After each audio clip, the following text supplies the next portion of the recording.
প্রিয় শিক্ষার্থী, কেমন আছো তোমরা? আশা করি স্বাস্থ্যবিধি মেনে বাড়িতে আছো, নিরাপদে আছো এবং সুস্থ আছো। আমি জানি এই করোনাকালীন দুর্যোগে গৃহবন্দী থাকতে থাকতে জীবনটা তোমাদের একঘেয়েমি ও নিরানন্দ হয়ে গেছে। আবার অনেকে হতাশায় ভুগছো। কিন্তু এই সময় হতাশায় না ভুগে নিজেদের পড়াশোনাগুলো চালিয়ে নিয়ে নিজেদের উন্নয়নের পথটি সুগম করাটাই বুদ্ধিমানের কাজ হবে। আর এই কাজের জন্য তোমাদের ঢাকা কলেজ পরিবার কিন্তু তোমাদের পাশেই আছে সব সময়। প্রিয় শিক্ষার্থী, চলো আমরা আমাদের পড়াতে চলে যাই। আমার অনলাইন ক্লাসে তোমাদের সবাইকে স্বাগতম। আমি শ্রাবণী ধর, প্রভাষক ব্যবস্থাপনা বিভাগ, ঢাকা কলেজ। প্রিয় শিক্ষার্থী, আজকে আমি বিবিএ অনার্স প্রথম বর্ষের ব্যবসায় পরিচিতির তৃতীয় অধ্যায় যৌথ মূলধনী কোম্পানি সংগঠনের উপরে ক্লাস নিব। আজকে আমার তৃতীয় ক্লাস। প্রিয় শিক্ষার্থী, তোমরা গত ক্লাসে শিখেছো কোম্পানি সংগঠন কাকে বলে, কোম্পানি সংগঠনের বৈশিষ্ট্যগুলো কি কি এবং এই কোম্পানি সংগঠন কিভাবে গঠন করতে হয় তার পদ্ধতিগুলো। আজকে তোমরা কোম্পানি সংগঠনের প্রকারভেদ সম্পর্কে জানবা। আমরা অ্যাট এ গ্লান্স কোম্পানি সংগঠনের শ্রেণীবিভাগটা দেখে নিই যে কোম্পানি সংগঠন কত ভাগে বিভক্ত হয়েছে।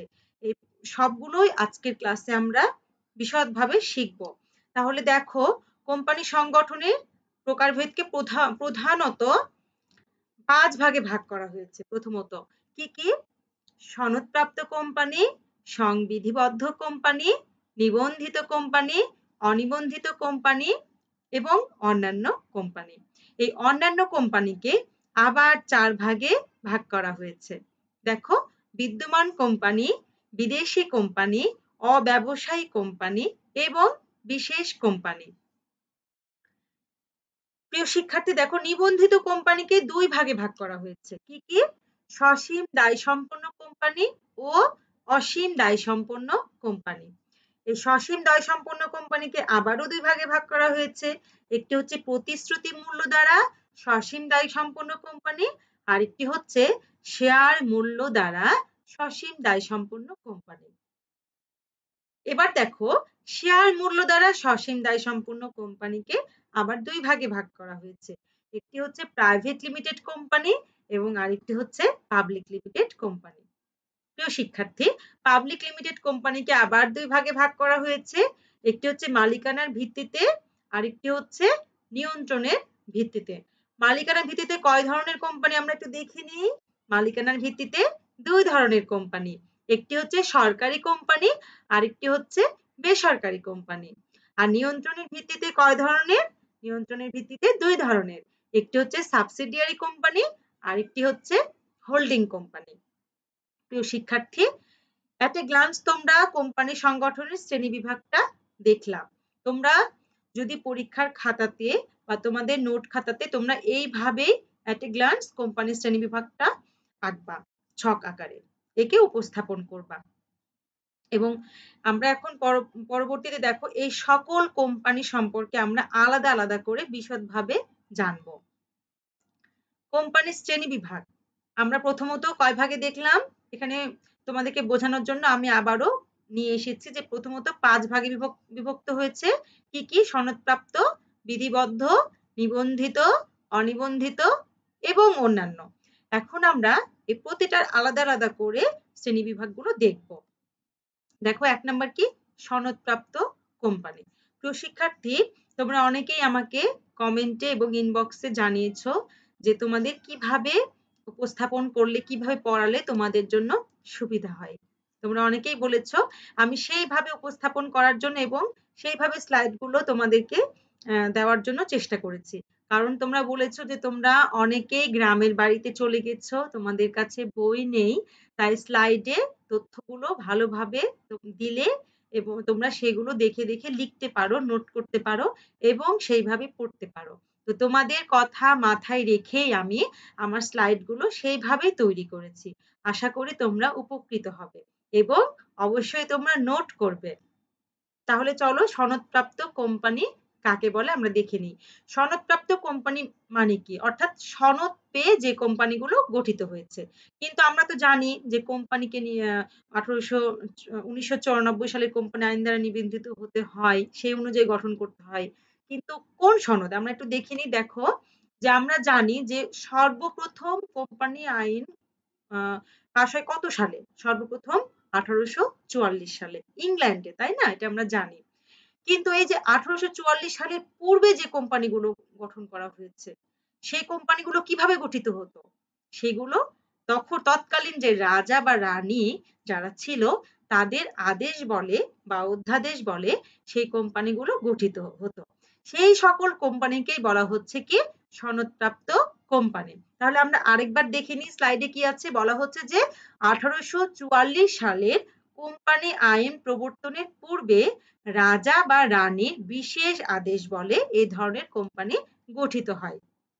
এবং এই যে রাজকীয় ঘোষণা অর্থাৎ রাজা রানীর ঘোষণার দ্বারা বা সনদের দ্বারা গঠিত হয় বলে এই কোম্পানিকে বলা হচ্ছে কি বলতো? সনদপ্রাপ্ত কোম্পানি।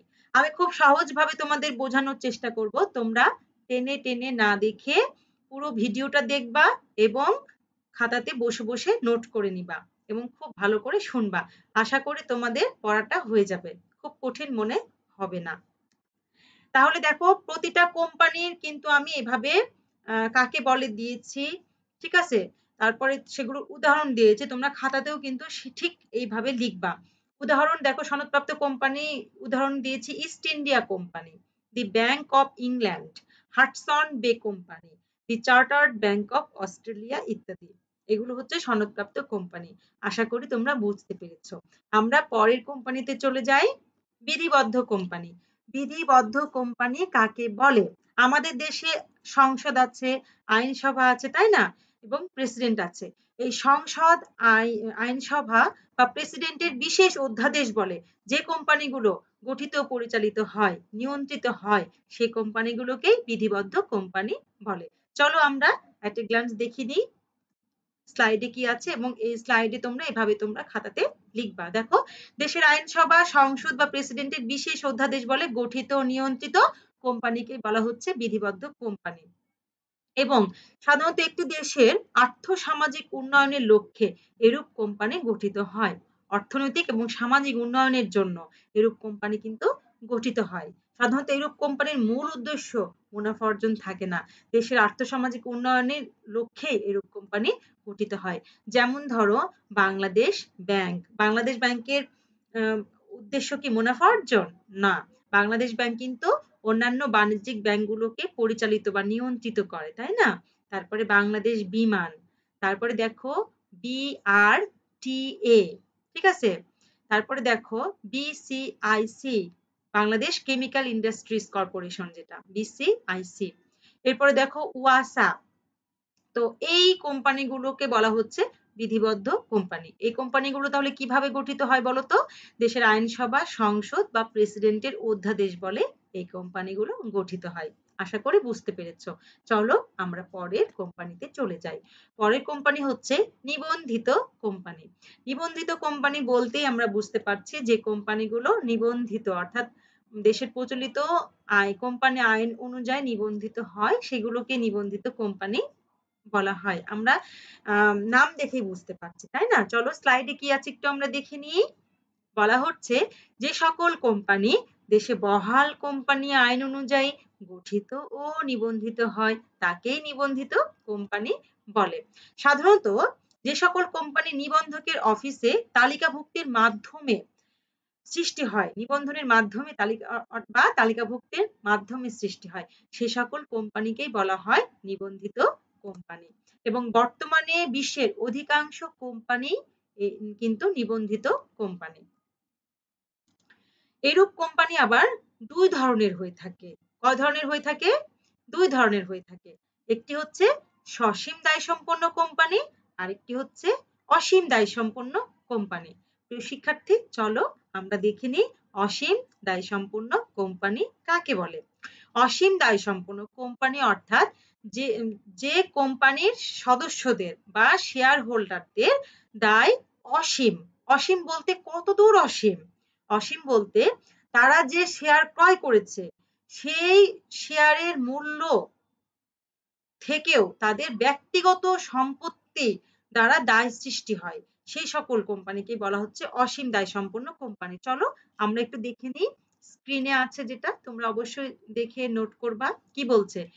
যে নিবন্ধিত সব কোম্পানিতে সদস্যদের দায় অসীম হয় এবং কোম্পানির শেয়ার হোল্ডারগণ কোম্পানির দায়ের ক্ষেত্রে দেউলিয়া হওয়ার পূর্ব পর্যন্ত দায়বদ্ধ থাকেন, তাকে অসীম দায় সম্পন্ন কোম্পানি বলে। অর্থাৎ সে যতদিন না দেউলিয়া হবে ততদিন পর্যন্ত তার ব্যক্তিগত সম্পত্তি পর্যন্ত এক্ষেত্রে দায়বদ্ধ হবে অসীম দায় সম্পন্ন কোম্পানির ক্ষেত্রে। আশা করি বুঝতে পেরেছো। এরূপ কোম্পানি শেয়ার হস্তান্তরযোগ্য, অর্থাৎ এরা কিন্তু শেয়ার হস্তান্তর করতে পারে এবং শেয়ার হোল্ডারদের সংখ্যারও নির্দিষ্ট কোনো সীমা নেই। অর্থাৎ শেয়ার শেয়ারের মূল্য দ্বারা অর্থাৎ শেয়ার সংখ্যা দ্বারা সীমাবদ্ধ। আমরা বুঝতে পারছি। তাহলে অসীম দায় সম্পন্ন কোম্পানি তোমরা নিশ্চয়ই বুঝতে পেরেছো, কিন্তু এই ধরনের কোম্পানি আমাদের দেশে নেই। এরপরে চলে যাই আমরা সসীম দায় সম্পন্ন কোম্পানি। অসীম দায় সম্পন্ন কোম্পানি মানে কি? তাদের দায়টা অসীম। আর সসীম দায় সম্পন্ন কোম্পানি অর্থ কি? তাদের দায়টা সীমিত। ঠিক আছে, যে সকল কোম্পানির দায় সসীম বা সীমাবদ্ধ সেই সকল কোম্পানিকে কি বলা হয়? সসীম দায় সম্পন্ন কোম্পানি। তাহলে আমরা দেখে নিই, চলো স্ক্রিনে দিয়ে দিয়েছি তোমাদের সুবিধার্থে, তোমরা যেন লিখে নিতে পারো দেখে দেখে। যে কোম্পানি শেয়ার হোল্ডারদের দায় সীমাবদ্ধ থাকে তাকেই অসীম দায় সম্পন্ন কোম্পানি বলে। এবং এই অসীম দায় সম্পন্ন কোম্পানিকে কয় ভাগে ভাগ করা হয়েছে বলো তো? দুই ভাগে ভাগ করা হয়েছে। কি কি? বলা হচ্ছে একটি প্রতিশ্রুতি মূল্য দ্বারা সীমাবদ্ধ দায় কোম্পানি, আর একটি হচ্ছে শেয়ার মূল্য দ্বারা দায় সীমাবদ্ধ কোম্পানি। প্রতিশ্রুতি দ্বারা দায় সীমাবদ্ধ কোম্পানিটা কি আর শেয়ার মূল্য দ্বারা দায় সীমাবদ্ধ কোম্পানিটা কি? এই দুইটাকেই বলা হচ্ছে কি? সসীম দায় সম্পন্ন কোম্পানি। চলো তাহলে আমরা দেখে নিই যে প্রতিশ্রুতি দ্বারা দায় সীমাবদ্ধ কোম্পানিটা কি। প্রতিশ্রুতি দ্বারা দায় সীমাবদ্ধ কোম্পানি হচ্ছে যখন শেয়ার হোল্ডাররা প্রতিশ্রুতি দিবে যে আমি আমার শেয়ারে 10 গুণ বেশি দায় বহন করব, তখনই সেটাকে বলা হবে প্রতিশ্রুতি দ্বারা দায় সীমাবদ্ধ কোম্পানি। 10 গুণ, এটা কিন্তু আমি উদাহরণস্বরূপ বললাম। কেউ কেউ বলতে পারে 20 গুণ, কেউ কেউ বলতে পারে 5 গুণ, তাই না? তারা যে ধরনের প্রতিশ্রুতি দিবে সেই ধরনের অনুযায়ী তারা দায় বহন করবে। এবং এটি কোথায় লিপিবদ্ধ থাকে বলো তো? স্মারকলিপিতে। চলো আমরা একটু স্ক্রিনে দেখে নিই। এবং বলছে যে কোম্পানি আইনের 7 ধারায় এ ধরনের কোম্পানির উল্লেখ আছে। তাহলে প্রিয় শিক্ষার্থী, তোমরা অনেকেই বলো যে ম্যাডাম আমরা তো অনেক লিখি, 4 পৃষ্ঠা লিখি, 5 পৃষ্ঠা লিখি, কিন্তু আমরা মার্কস সে আশানুরূপ পাই না। এত লিখি কিন্তু মার্কস পাই না কেন? আসলে শিক্ষার্থীরা, মার্কস পেতে হলে পেজের সংখ্যাটা মুখ্য না।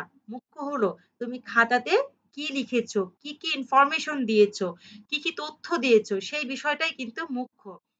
তাই এই যে ধরো আমি একটা বিষয় তোমাদের উদাহরণ দিই, এই যে কোম্পানির শ্রেণীবিভাগ, এটি তোমরা কিভাবে উপস্থাপন করবা? অনেকে ধরো সাধারণভাবে কাকে বলে এভাবে ব্যাখ্যা দিয়ে লিখে দিবে। অনেক, অনেক বানিয়ে, বানিয়ে অনেক বিষয় লিখবে।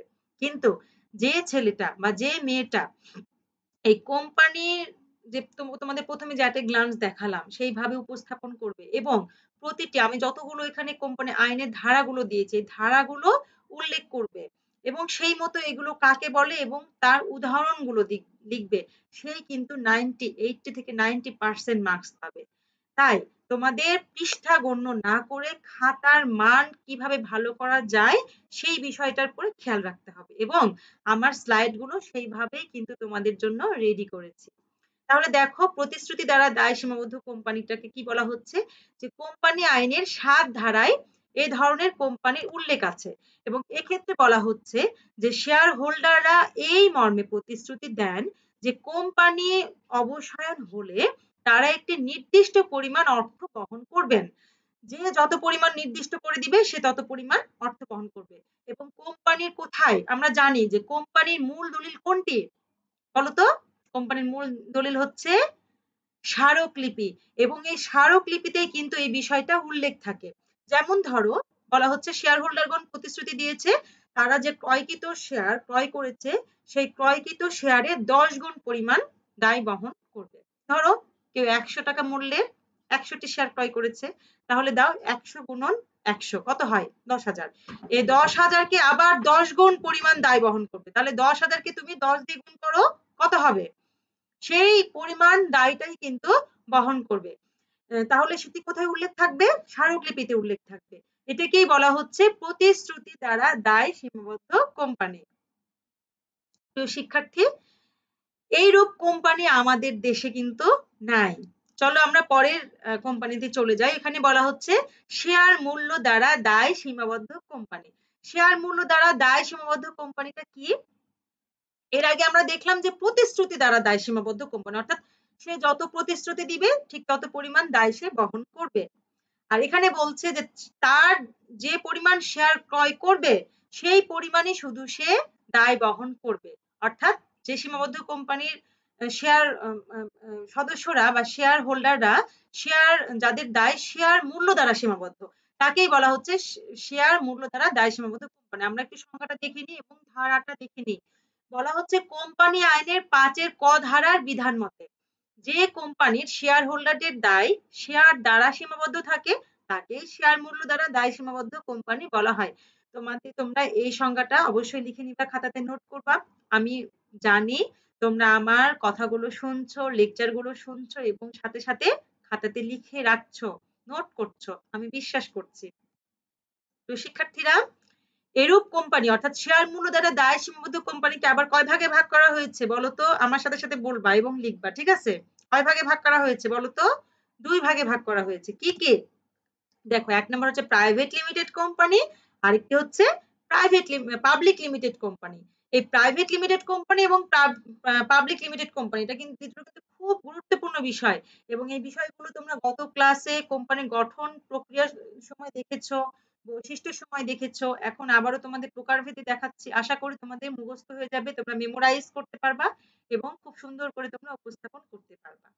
তাহলে দেখো, প্রাইভেট লিমিটেড কোম্পানি এবং পাবলিক লিমিটেড কোম্পানি এই দুটো বিষয় আমরা আবারও দেখে নিই যে প্রাইভেট লিমিটেড কোম্পানি কাকে বলে। তোমরা আগে গত ক্লাসে জেনেছো যে সীমাবদ্ধ দায় সম্পন্ন কোম্পানির ন্যূনতম সদস্য সংখ্যা কতজন? 2 জন এবং সর্বোচ্চ 50 জন, এবং যে কোম্পানিগুলো নিবন্ধনের পরে কাজ শুরু করতে পারে এবং যারা বাজারে শেয়ার ছাড়তে পারে না, জনগণের কাছে শেয়ার ক্রয়ের আহ্বান করতে পারে না, ঋণপত্র বিক্রয় করতে পারে না এবং যাদের বিবরণ পত্র ইস্যু করার প্রয়োজন পড়ে না, তাদেরকে কিন্তু প্রাইভেট লিমিটেড কোম্পানি বলা হয়। চলো আমরা একটু দেখে নিই স্ক্রিনে প্রাইভেট লিমিটেড কোম্পানির যে ধারাটা আছে, এই ধারাটা অবশ্যই মনে রাখবো। কত ধারা বলো তো? 1994 সালের কোম্পানি আইনের 2-1 ট ধারার বিধান মতে কি বলা হয়েছে দেখো, তোমরা একটু দেখে নাও। আমি বলেছি যদিও, তোমরা স্ক্রিনে দেখে তোমরা লিখে নাও যে যে সীমাবদ্ধ কোম্পানিতে সদস্য সংখ্যা ন্যূনতম 2 বা সর্বোচ্চ 50 জন রাখা হয় এবং শেয়ার অবাধে হস্তান্তরযোগ্য নয়, জনসাধারণের নিকট শেয়ার ক্রয় বিক্রয় নিষিদ্ধ থাকে, তাকে প্রাইভেট লিমিটেড কোম্পানি বলে। তাদের শেয়ার অবাধে হস্তান্তরযোগ্য নয় কেন বলতো? কারণ তারা জনগণের কাছ থেকে তো শেয়ার বিক্রয় করতে পারে না। তাহলে কিভাবে তাদের শেয়ারটা হস্তান্তরযোগ্য হবে? অর্থাৎ অবাধে হস্তান্তরযোগ্য নয়, কিন্তু হস্তান্তরযোগ্য তাদের নিজস্ব যে 2 থেকে 50 জন সদস্য সংখ্যা আছে তাদের মধ্যে হস্তান্তর করতে পারে, আর অন্য কারোর কাছে হস্তান্তর করতে পারে না। এই জন্য বলা হয়েছে যে অবাধে হস্তান্তরযোগ্য নয়। এরূপ কোম্পানির এই জন্য কি হয়? বিবরণ পত্র তৈরি করার প্রয়োজন পড়ে না। বিবরণ পত্র ইংরেজিতে কি বলে হয় বলতো? প্রসপেক্টাস।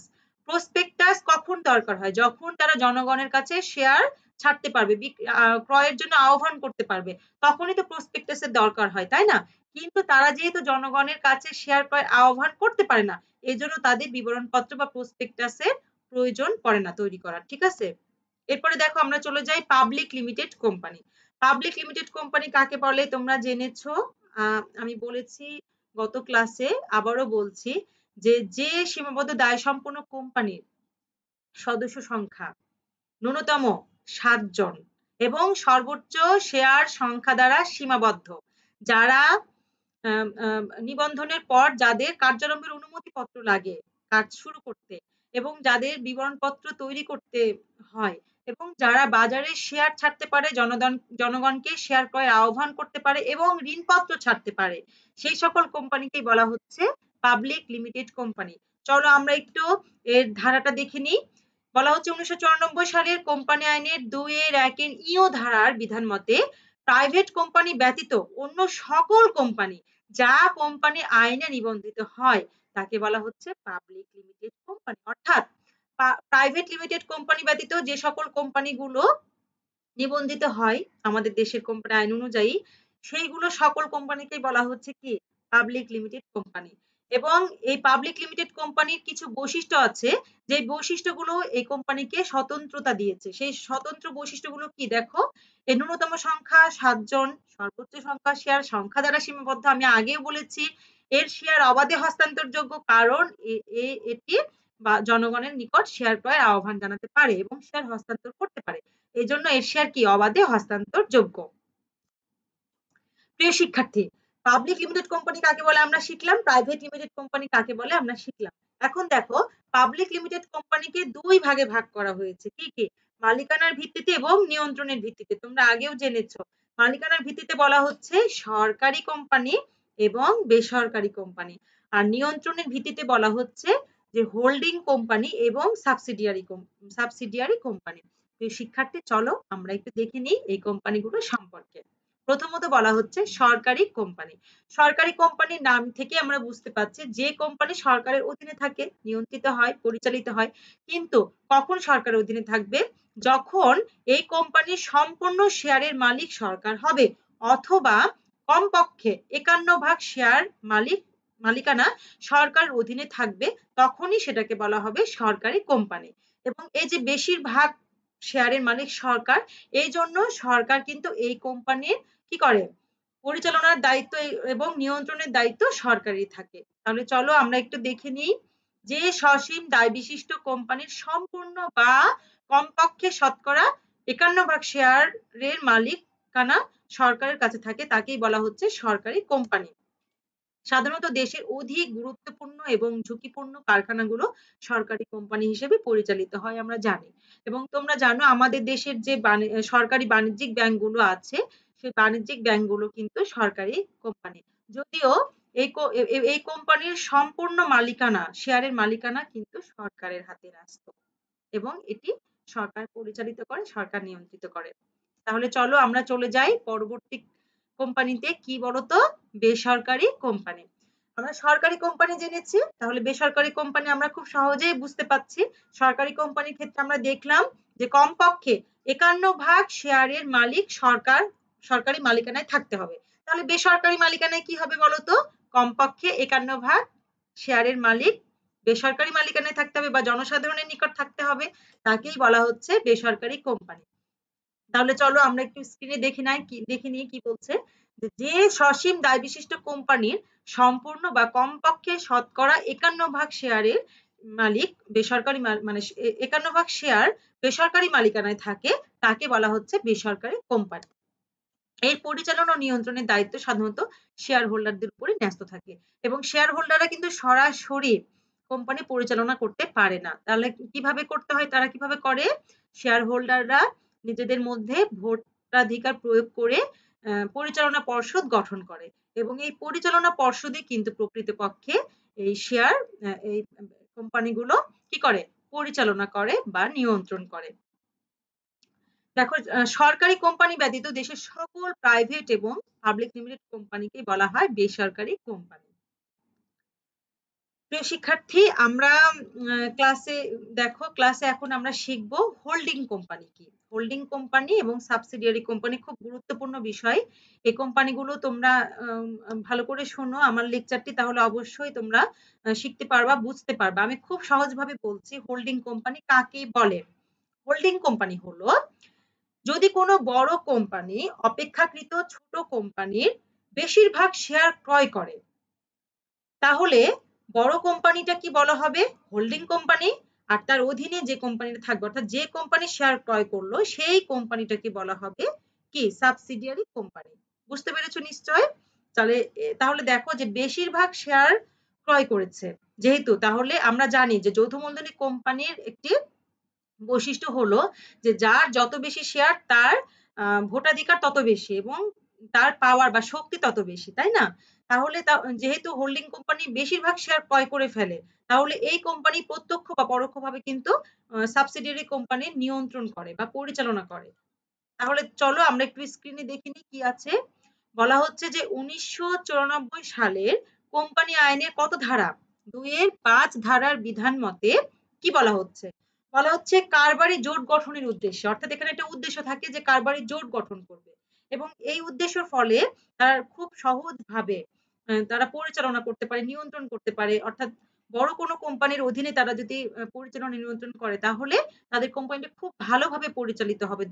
সুদক্ষ আ পরিচালনা পর্ষদ তারা পাবে। এজন্য বলা হচ্ছে যে কারবারি জোট গঠনের উদ্দেশ্যে অনেক সময় একটি বৃহৎ কোম্পানি অপেক্ষাকৃত ছোট কোম্পানির ৫০ এর বেশি শেয়ার ক্রয় করে পরোক্ষভাবে ছোট কোম্পানির পরিচালনা ও নিয়ন্ত্রণের ভার গ্রহণ করে।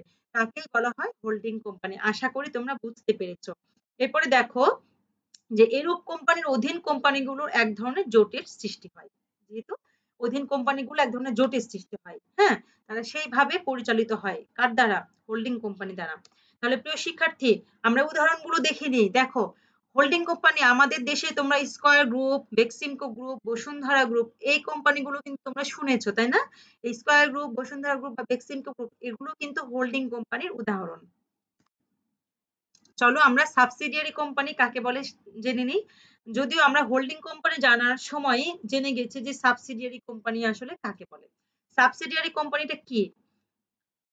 তারপরে আমরা আরেকবার দেখে নিই স্ক্রিনে যে ১৯৯৪ সালের কোম্পানি আইনের ২ এর ২ ধারার বিধান মতে, কত ধারা? ২ এর ২ ধারার বিধান মতে বলা হচ্ছে যে কোন কোম্পানির ৫০ ভাগের বেশি শেয়ার বা ভোটদান ক্ষমতা অন্য কোন কোম্পানির অধীনে থাকলে তাকে সাবসিডিয়ারি কোম্পানি বলা হবে। তোমরা বুঝতে পেরেছো যে কোন কোম্পানি, একটি বড় কোম্পানি যদি ছোট কোম্পানির ৫১ ভাগ শেয়ার ক্রয় করে, যে ছোট কোম্পানির ৫১ ভাগ শেয়ার ক্রয় করলো কমপক্ষে সেই ছোট কোম্পানিটাকেই বলা হচ্ছে সাবসিডিয়ারি কোম্পানি। এবং এরূপ কোম্পানির সংখ্যাগরিষ্ঠ পরিচালক নিয়োগের প্রত্যক্ষ বা পরোক্ষ ক্ষমতা কিন্তু কার কাছে থাকে বলতো? হোল্ডিং কোম্পানির অধীনে থাকে। কেন থাকে? তোমাদেরকে আমি কিন্তু বুঝাই দিয়েছি। তোমরা অবশ্যই বুঝতে পেরেছো আমি মনে করি। তো শিক্ষার্থী, এখন আমরা দেখতে পাচ্ছি স্ক্রিনে কি লিখা আছে? সবাই বলো কি লিখা আছে? অনিবন্ধিত কোম্পানি।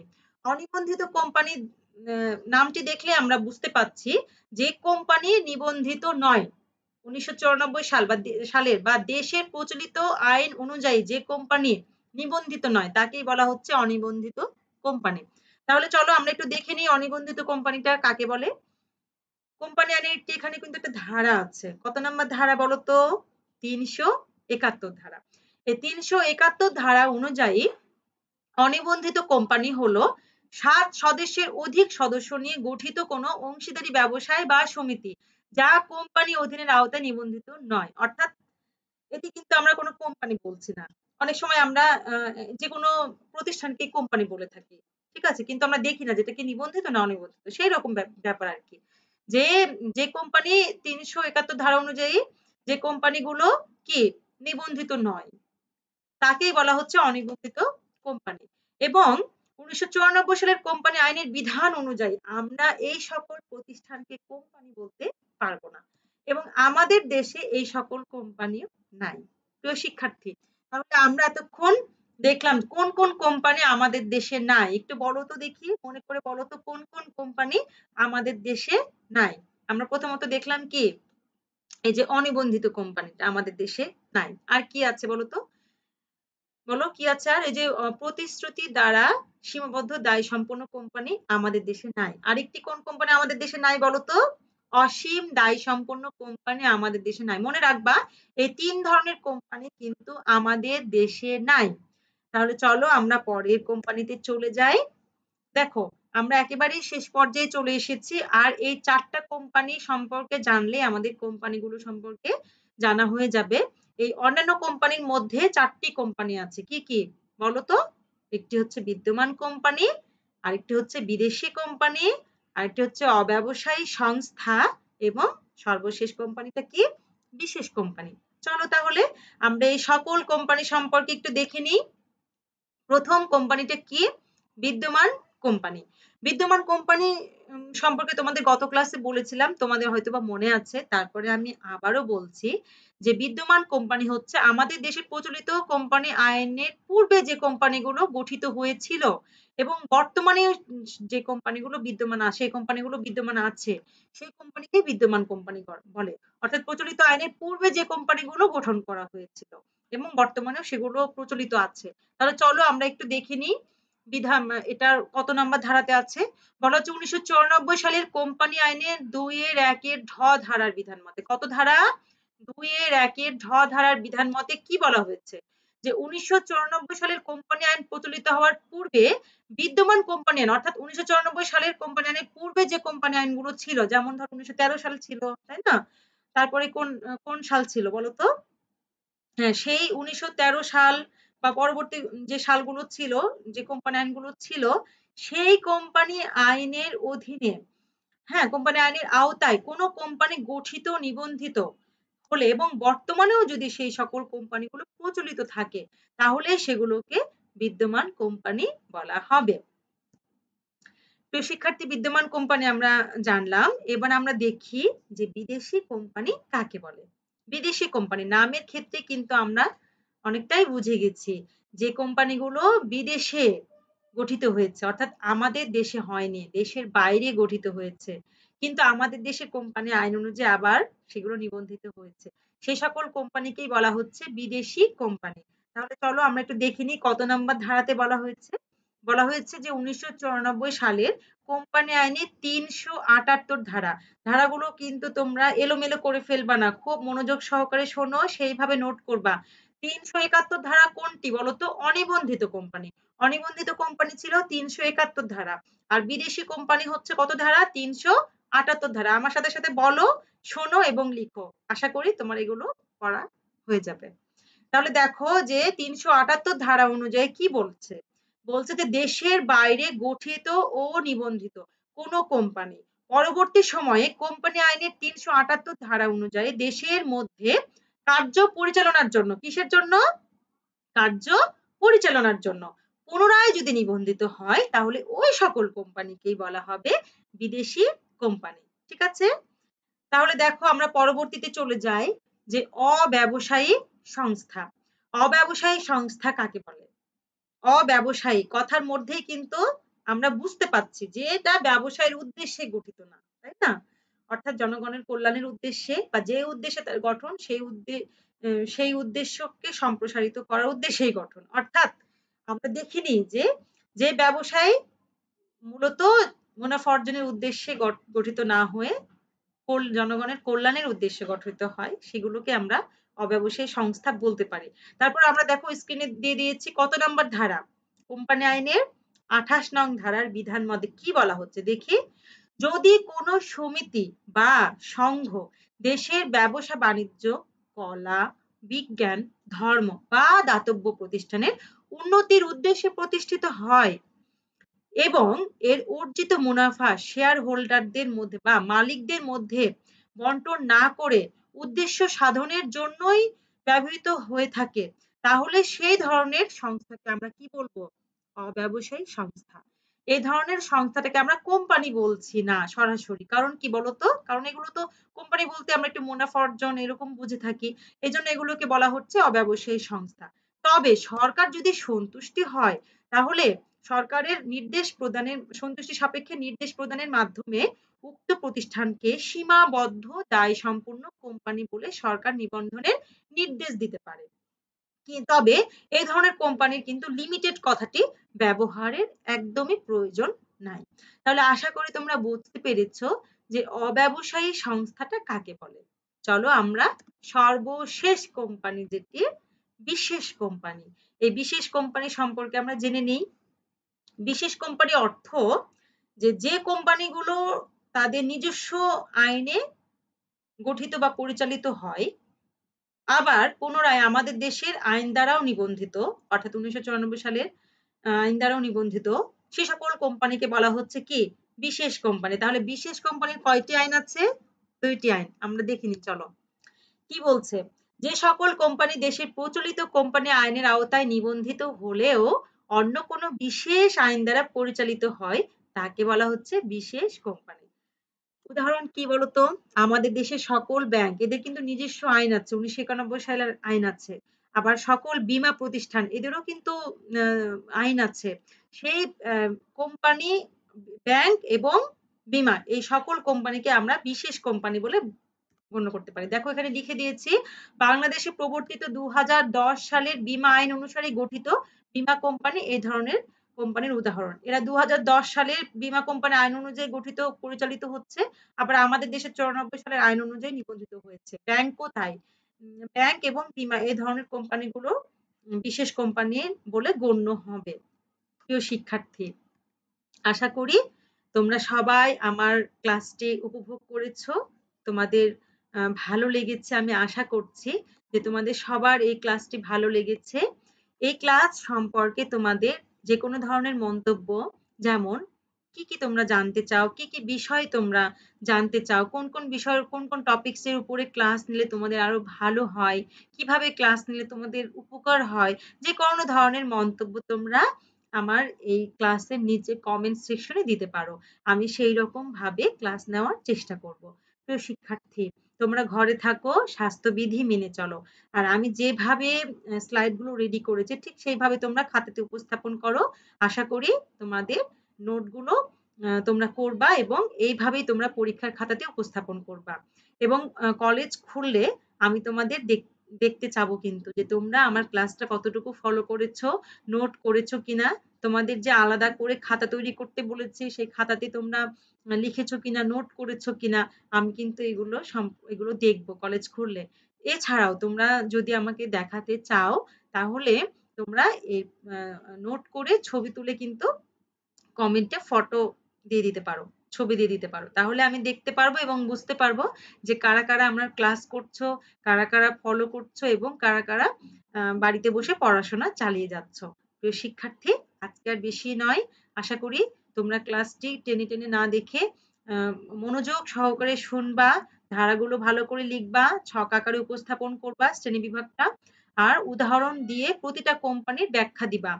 তো আজকে এই পর্যন্তই। আজকে আর বেশি কিছু বলতে চাচ্ছি না। বাড়িতে থাকো, স্বাস্থ্যবিধি মেনে চলো এবং খুব ভালোভাবে সময় কাটাও। ঠিক আছে? বাড়িতে হতাশাগ্রস্ত একদম হবা না। করোনা আপডেট এত বেশি দেখার দরকার নাই। সচেতন থাকো, বাড়িতে থাকো। এটি হচ্ছে মুখ্য বিষয়। আর বাড়িতে বিনোদন চর্চা করতে পারো। তোমরা গল্পের বই পড়তে পারো। তোমরা অভ্যন্তরীণ যে খেলাগুলো আছে ক্যারাম, তারপরে হচ্ছে দাবা, হ্যাঁ? এই খেলাগুলো তোমরা বাড়িতে বসে খেলতে পারো। তোমরা সঙ্গীত চর্চা করতে পারো, তোমরা নৃত্য করতে পারো এবং সবচাইতে বড় বিষয় তোমরা অনেক হাসবা, অনেক হাসবা এবং তোমরা পুষ্টিকর খাদ্য গ্রহণ করবা, ভিটামিন সি খাবা, ঠিক আছে? এবং খুব ভালো থাকবা। তোমরা ভালো থাকলে আমরা শিক্ষকরাও ভালো থাকি। আমাদের ঢাকা কলেজ পরিবার তোমাদের সাথেই আছে, তোমাদের পাশে আছে। ধন্যবাদ সকলকে।